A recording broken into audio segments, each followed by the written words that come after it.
salva de festa, cantam as nossas almas. Uma salva de palmas.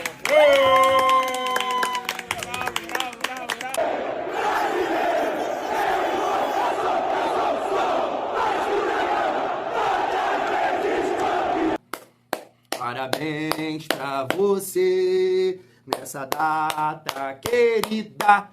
É, família vascaína, hoje é aniversário do homem, artista 22, Lloyd Augusto, e a gente tem uma informação bem interessante nesse vídeo, porque o Vasco quer correr contra o tempo, porque quer contar com Lloyd Augusto para sábado. Será que dá tempo, família vascaína, já que o angolano chega aqui no Brasil amanhã? Vamos falar também sobre o Palácios, atacante colombiano, que atualmente está no Galo, mas está tudo certo com o Vasco, mas tem alguns detalhes aqui pra gente trocar uma ideia. Nuno Moreira tá registrado, tá no bid, pode jogar contra o Flamengo. Tem uma matéria aqui também bem legal, interessante, na verdade muito interessante, sobre Benjamin Garré, o scout Vasco, né, entrou em contato aí com um jornalista que trabalha também com essa parada de estatísticas e tudo mais, que acompanha o futebol pelo mundo, e aí analisou, né, a trajetória 22, 23, 24 do Garré, se de fato pode ajudar o Vasco, comparou ele com um argentino que passou pelo Vasco, Luca Orellano, família vascaína, mas pelo amor de Deus, vai performar de uma outra forma. E eu também quero trazer aqui uma aula, na minha modesta opinião, uma aula. Você pode pensar totalmente diferente de mim. Mas Eric Faria, não sei, e Gilmar Ferreira, hoje no programa Redação Sport TV, deram uma aula sobre essa situação do Vasco levar o jogo para o Nilton Santos. Ah, Thiagão, já acompanhei. De repente você só acompanhou o corte. Aqui você vai acompanhar minha parada inteira e eu quero saber se você vai mudar de opinião em relação a isso. Então chega aí, família vascaína, que tem muita resenha nesse vídeo. Mas antes, deixa eu te pedir aquela moral. Se não for inscrito aqui no canal Vasco em Família, se inscreve, deixa o like e ativa o sininho para não perder os próximos vídeos. Família, não tá aqui na pauta, mas eu tô acompanhando aqui Copa do Brasil. A Copa do Brasil, é isso mesmo. Por quê, Thiagão? Pelo amor de Deus, irmão. Tem decisão sábado. Tá em campo hoje o Barcelona de Rondônia contra o Nova Iguaçu, nosso próximo adversário, na segunda fase da Copa do Brasil. Nesse momento, 23 minutos de jogo, tá 1-1. É, rapidinho, família. Então vamos acompanhar aí também. Eu tava aqui também torcendo por uma zebra, né? A Série C tá em campo hoje, mas já tá 3-0 já. 2 gols do Cano e 1 do Canóbio. Nem deu, nem dá. Vamos seguir aqui e falar de Vasco, família vascaína. Deixa eu botar aqui e seguir a nossa resenha. Vou secar os outros, não dá certo. Mas vamos lá, ó. Anota aí na sua agenda. Me parece que o horário do jogo foi alterado. Tá aí, informação do Lucas Pedrosa. Né? Era às 6 horas, agora é às 5h45. Horário de Brasília. Bom a gente destacar aqui também, foi também na informação do Lucas Pedrosa, tá revoltado da vida com essa situação, mas o Vasco treinou hoje lá no Nilton Santos. Separei aí a imagem do Coutinho, já que Coutinho movimento contra a grama sintética. O Eric Farias, agora eu acho que é Eric Farias mesmo, já falou sobre isso também em relação ao Coutinho. De fato, família vascaína, a gente sabe que, poxa, 2 treinos, né, não é suficiente para você se adaptar ao gramado, mas já é alguma coisa e eu concordo plenamente com isso e eu vou voltar a falar sobre isso. O Vasco tem que tirar o Flamengo da zona de conforto. Informação agora sobre Palácios, tá na tela. Partes ainda estão negociando. O Vasco não tem pressa. O jogador pode ser inscrito depois do dia 28. Vai abrir uma janela doméstica no dia 10 de março. Se não for contratado até sexta-feira, provavelmente vai ser contratado depois. O Vasco quer o atacante. Hoje, no nosso vídeo de mais cedo, eu falei sobre isso, né? Levantei essa questão porque eu estava vendo o Instagram dele e me parece que ele está em Medellín, na Colômbia, estava lá postando umas fotos, né, com amigos e tudo mais. Mas eu também comentei, né? Será que ele já está aqui no Brasil e aí só está postando aqui as fotos agora? Ou está por lá ainda? Não dá para saber, né? E aí a gente fica naquela situação. Será que está negociando ou é uma questão do jogador? Porque me parece que uma informação um tempo atrás era que Vasco e Galo, tudo certo, tá fechado. Só depende do ok do jogador. Será que é isso que está me atrapalhando? Alguma questão de valores e tudo mais? E assim, poxa, eu vou sentir falta do Palácios.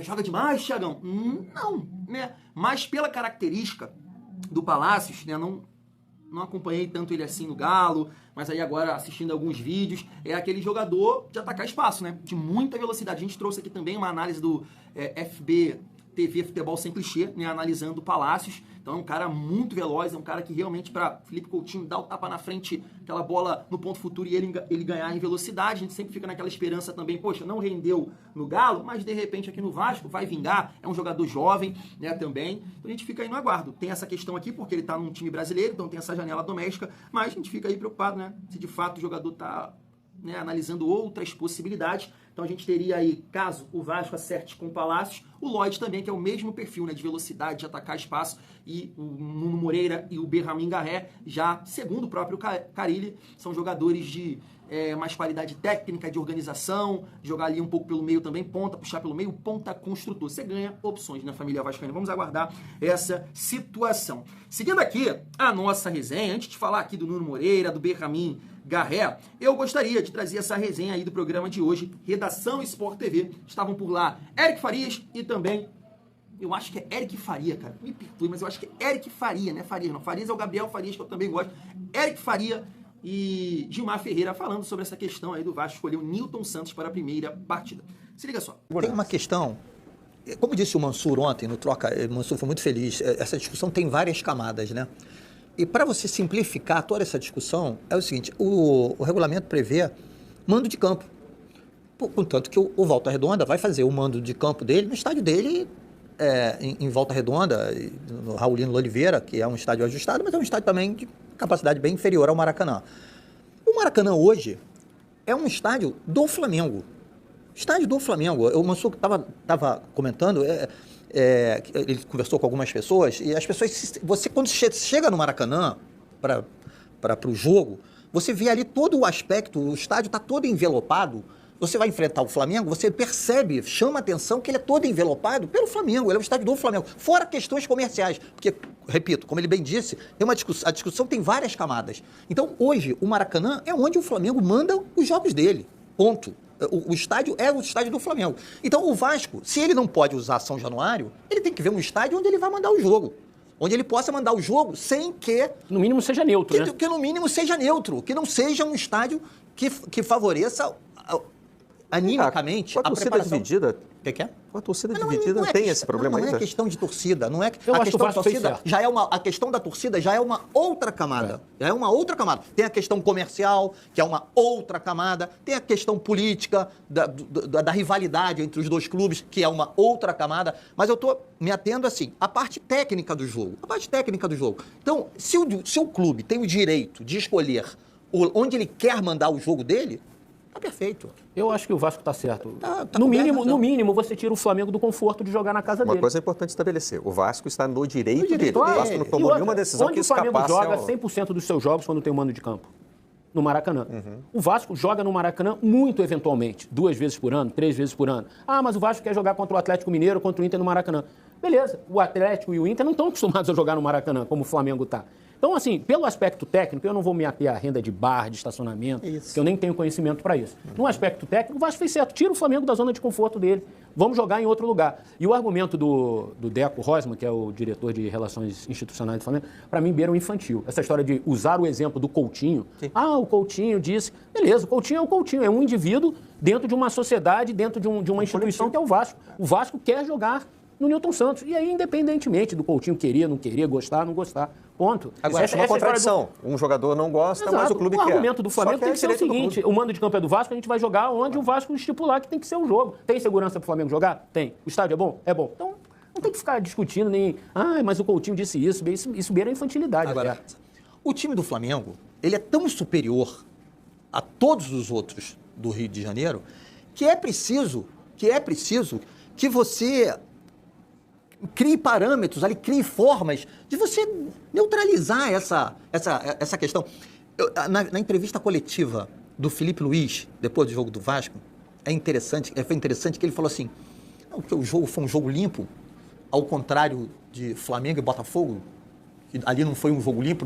Assim, o quanto incomodou a postura do Botafogo, lutando, se pegando em campo, o Barbosa fazendo de tudo, usando expedientes até antiesportivos, digamos assim, durante o jogo para poder tentar tirar a vantagem do Flamengo, porque o Flamengo ele é muito superior. Ou ele vai ser superior no Maracanã, no Engenhão. Vai ganhar o jogo? Vai ganhar o jogo? Trazendo para o Nilton Santos a garantia de que o Vasco vai ganhar o jogo? Não, não claro que é não. garantia nenhuma. Claro que não. Porque a qualidade técnica acaba sobrepondo a toda essa discussão. Pode até ser que o gramado sintético mais rápido ainda favoreça ainda mais o Flamengo. Pode ser, pode. A gente não sabe, o jogo é que vai dar essa verdade pra gente. Mas o fato é, você tira o Flamengo do Maracanã, você incomoda o Flamengo um pouco, você tira o Flamengo do conforto de jogar na casa dele. E o Vasco tá certo, o Vasco não pode. Onde o Vasco teria vantagem, o único estádio onde o Vasco teria vantagem sobre o Flamengo, qual seria? São Januário, que aí é a casa do Vasco. Mas teria vantagem, é a casa do Vasco. Em qualquer outro lugar, não, então leva para o campo neutro. Vamos duelar num campo neutro. Por que eu vou duelar com você na tua casa, se eu posso duelar num campo neutro? Acho que o Vasco, num aspecto técnico, está muito certo. Poderia levar o jogo para Brasília, para onde fosse, Manaus, Fortaleza. Não, escolheu o Nilton Santos, ok. Agora, só uma informaçãozinha. O presidente do Flamengo, Luiz Eduardo Batista, ele já encarregou o CEO do clube, Paulo Dutra. O Flamengo vai levar alguns departamentos, vai tirar do clube, da sede da Gávea, vai levar para o Maracanã. Ou seja, vai se mudar para o Maracanã. Vai assumir, de fato, o Maracanã. Então... Pois é, você quer que o adversário ainda jogue lá com o mando de campo? Entendeu, Marcelo? Tá aí. Eu só quero saber a sua opinião. Prometo que não vou falar muito sobre isso, porque já falei bastante. Mas hoje eu estava debatendo mais uma vez com a galera lá do grupo de membros. Hoje foi com o Rodrigão, né? Abraço para ele, que é a favor do jogo no Maracanã, e também do meu parceiro Danilo, que também é a favor do jogo no Maracanã. E claro, eles estão pontuando essa questão, uma questão financeira e também essa questão técnica. Vai jogar, sei lá, em Brasília, Manaus, na Disney, na Nárnia, em qualquer lugar, o Flamengo vai ser o favorito porque tem um time infinitamente melhor do que do Vasco. Esse é um ponto, esse é o ponto deles. Mas beleza, já que eles de fato têm um time infinitamente melhor, não é interessante tirar o jogo da casa deles? A gente tem que jogar lá na casa deles, porque essa resenha, esse romantismo com o Maracanã, cara, isso tem que ser ajustado na nossa cabeça e coração, tá? Porque o Maracanã hoje é do Flamengo, é administrado pelo Flamengo. Olha o que o Gilmar Ferreira falou aí, todo envelopado, a diretoria vai levar não sei o que pra lá, entende? E o que me chama a atenção é o que eu falei, você pode pensar, você pode discordar, você pode ter uma opinião, não, o jogo tem que ser no Maracanã, é assumir que o Vasco tem uma limitação, não pode fazer isso, você pode ter esse pensamento. O que eu não aceito é chilique. Não é uma questão de chilique. Aí você vê dois jornalistas flamenguistas têm essa visão. Porque hoje, família vascaína, não entra história em campo, não entra tamanho de clube, torcida, entra o momento. E a nossa realidade hoje é uma fragilidade nos últimos jogos. Então a gente não tem que encarar os caras na casa deles, não. Isso tem que acontecer, isso vai acontecer, se Deus quiser, futuramente. Mas antes a gente tem que organizar aqui fora de campo. Hoje é isso, é tentar alguma coisa para equilibrar essa partida. Mas, Thiago, em qualquer campo eles vão ser superiores, Thiago! Mas tá bom, qualquer campo, na casa deles não. Joga em qualquer outro lugar, na casa deles não. Esse é meu ponto de vista. E justamente, você pode até alegar aqui, Thiago, mas você não estava na dúvida? Justamente por uma questão técnica, né? Porque acho que o Flamengo também vai se adaptar bem ao campo do Nilton Santos, porque tem um time, né, superior. Mas se os jogadores... Pedrinho perguntou, e os caras querem lá? Não tenho o que falar. Tá decidido, tô com os caras. Tô com o time do Vasco e vamos. Aí é só apoiar. Esse é o meu ponto de vista e achei uma aula aí do Eric Faria e também do Gilmar Ferreira. E aí, chegando aqui na reta final do nosso vídeo, tá na tela para vocês, né? Regularizado, Nuno Moreira está regularizado no bid da CBF e já pode estrear sábado contra o Flamengo. Berramin Garré também tá regularizado. Família, como eu disse, essa matéria aqui bem legal sobre o Berramin Garré tá aqui, ó. Como o Berramin Garré pode ser útil para o Vasco de Carille. E aí, ele tá levantando aqui o contexto, né, do time que ele jogava lá na Rússia. Tá aqui, ó. O Krylia Sovetov é um time de porte médio na Rússia, que tradicionalmente joga de forma reativa, explorando os contra-ataques e transições rápidas. O futebol russo, por sua vez, é um campeonato físico e intenso, onde jogadores precisam lidar com marcadores fortes, jogos de muita disputa e um calendário desgastante por conta das condições climáticas. Berramin Garré chegou ao Krylia Sovetov como uma aposta para trazer mais criatividade ao time. Durante as 3 temporadas, ele passou por diferentes fases de adaptação, oscilando entre um extremo mais driblador e ofensivo no início e um jogador mais tático e defensivo em 2025. Muito interessante. Então tá aí, ó, evolução e destaques estatístico. Em 2023, ele foi o 4º melhor extremo organizador. E aqui tá alguns números, família vascaína, que não vale citar aqui. Muito eficiente no 1 contra 1. Duelos ofensivos também. E dribles bem-sucedidos. Show de bola. Alta taxa de conversão de gols, né? Indicando boa finalização quando tem oportunidade. Passes progressivos e frontais acima da média. Defensivamente mediano, mas com potencial de crescimento. Conclusão, 2023, Garré foi um jogador de impacto no ataque, driblador e criador de jogadas, sendo um dos principais talentos do Krylia Sovetov. Vamos para 2024, muito interessante essa evolução. Ó. Melhor da liga como meia organizador, duelos ofensivos e dribles ainda muito altos, né, comparando com 2023, mantendo a qualidade no 1 contra 1. Mais envolvimento na criação de jogadas, passes frontais, progressivos, passes inteligentes e entre linhas acima da média. O ano mais produtivo em participações em gols, com 9 gols e 3 assistências, em 25 jogos pelo time russo. Conclusão, em 2024, Garré assumiu a responsabilidade de criar jogadas, destacando-se pela inteligência no campo. Teve seu ano mais produtivo, mostrando a sua evolução para um papel mais central e decisivo. Né? Vale a gente destacar que o Vasco tentou, né, a contratação dele no ano passado. E aí, 2025, a gente vai ver uma mudança de perfil do Garré, né? Esse jogador que está chegando aí no Vasco. Maior compromisso defensivo. Melhor extremo tático. Melhor extremo organizador. Duelos defensivos ganhos e ações defensivas bem-sucedidas. Uma transformação total em relação às temporadas anteriores. Mantém qualidade nos passes frontais. Perdeu impacto nos dribles e nas finalizações. Assistências para a finalização caíram drasticamente, indicando menos influência ofensiva. Aí tá aqui. Conclusão. Em 2025, Garré virou um jogador muito mais tático e defensivo, perdendo o brilho ofensivo que teve nos anos anteriores. Ele se tornou um atleta mais útil para sistemas compactos e de transição. Mudanças na forma do Krylia também influenciaram a participação direta em gols do jogador e também as lesões o impediu de ter sequência grande de jogos, família vascaína. E aqui a matéria é bem extensa, você poderia, né, pesquisar lá na Super Vasco, né, fala aqui também da comparação do Garré com o Orediano, e ele vê semelhanças aqui desses dois jogadores, compara que no atual elenco, o Garré se aproxima do Adson, e pelos vídeos eu falei isso aqui com vocês, e aí ele comenta, né, como o Berramin Garré pode ser útil para o Vasco da Gama de Fábio Carille. Tá na tela para vocês. Fábio Carille gosta de extremos disciplinados, taticamente, que ajudam na recomposição defensiva e participam ativamente das transições ofensivas. Berramin Garré, embora tenha um perfil mais ofensivo, é driblador. Demonstrou uma evolução interessante nos últimos anos, tornando-se um jogador mais equilibrado entre ataque e defesa. Dentro do modelo de jogo reativo do Vasco, ele pode ser útil em diversas funções. Poxa, família, é bem interessante, né, essa análise aqui sobre o Garré. Então, assim, eu continuo preocupado em relação às lesões, mas o clima também eu acho que é um ponto. Agora, a adaptação tática, de repente, né, não vai ser um problema. Eu não acompanho futebol russo, entendo, acho também que o futebol brasileiro é mais competitivo, é mais qualificado, mas essa questão que a gente está vendo aqui, que é um jogador que sabe se adaptar, né, vai bem na frente, tem o drible e ajuda taticamente, eu acho interessante. Agora, né, cabe o treinador achar o equilíbrio disso tudo aí, né? Porque assim, o Peck, né, não vou nem citar qualquer outro jogador, vou citar o Peck, que é um exemplo disso, porque é um jogador que tem pulmão, né, para fazer esse corredor, ajudar taticamente, mas eu entendo que quando você tem a bola, irmão, você, né, acaba tomando alguma decisão equivocada justamente porque tá sem perna, ajuda muito, então você tem que ter esse equilíbrio, né? E aí, geralmente, um time reativo, os pontas sofrem nesse sentido, porque acabam ajudando muito taticamente, aí tem que ser cirúrgico quando tem a posse de bola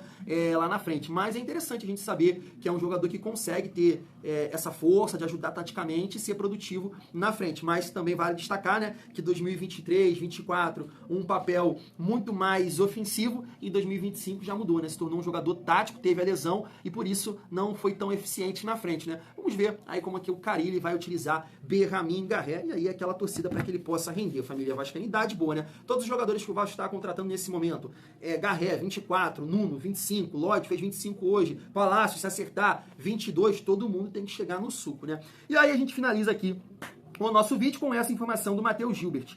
Reforço no clássico?